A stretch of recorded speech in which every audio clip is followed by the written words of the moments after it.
subscribe, like, and share our channel. Thank you.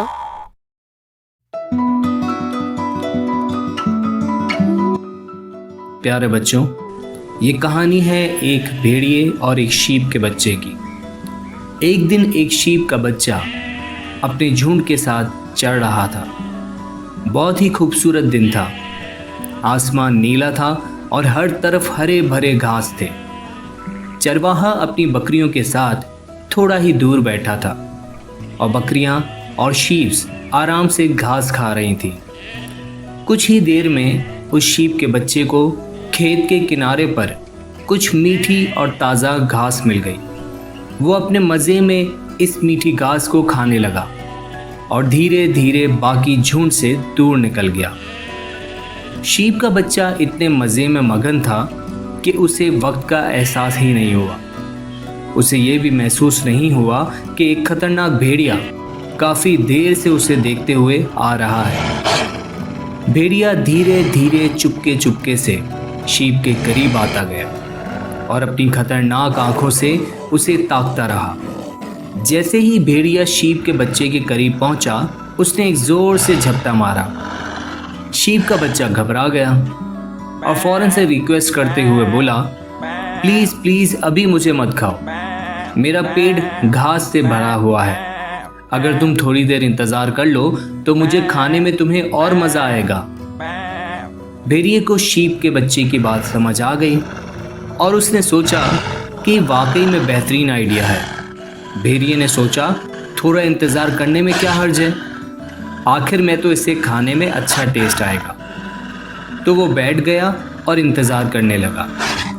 कुछ ही देर के बाद शीप के बच्चे ने भेड़िए से कहा, अगर तुम मुझे नाचने दो तो मेरे पेट की घास जल्दी हजम हो जाएगी और फिर मुझे खाने में तुम्हें और टेस्ट आएगा। भेड़िए ने इस बात को भी मान लिया और शीप का बच्चा नाचने लगा। जब शीप का बच्चा नाच रहा था तो उसे एक और नया आइडिया आया। उसने भेड़िए से कहा, प्लीज़ मेरी गर्दन से ये घंटी निकाल दो, अगर तुम इसे ज़ोर से बजाओ तो मैं और तेज़ नाच सकूंगा। भेड़िए ने खुश होते हुए घंटी उठाई और जितनी ज़ोर से बजा सकता था बजाना शुरू कर दिया। इतने में चरवाहा जो कुछ ही दूर बैठा था, उसने घंटी की ज़ोर से बजने की आवाज़ सुनी तो वो फौरन समझ गया कि कोई मसला ज़रूर है और उसने अपने कुत्तों को फौरन भेजा ताकि वो देखें कि क्या हो रहा है। कुत्तों के भौंकने की आवाज़ सुनकर भेड़िया डर गया और भाग गया। इस तरह शीप का बच्चा अपने तेज़ दिमाग और चालाकी से अपनी जान बचाने में कामयाब हो गया।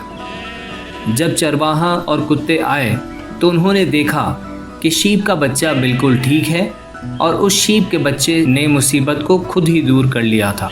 चरवाहे ने शीप के बच्चे को प्यार से थपकी दी और उसे दोबारा उस झुंड में अपने साथ वापस ले गया। प्यारे बच्चों, इस कहानी का सबक ये है कि अक्लमंदी और तेज़ सोच एक कमज़ोर को भी ताकतवर बना देती है और ताकतवर पर गालिब आने में मदद दे सकती है। अक्ल को इस्तेमाल करके हम ताकतवर दुश्मन को भी हरा सकते हैं। Hey viewers, please subscribe, like, and share our channel. Thank you.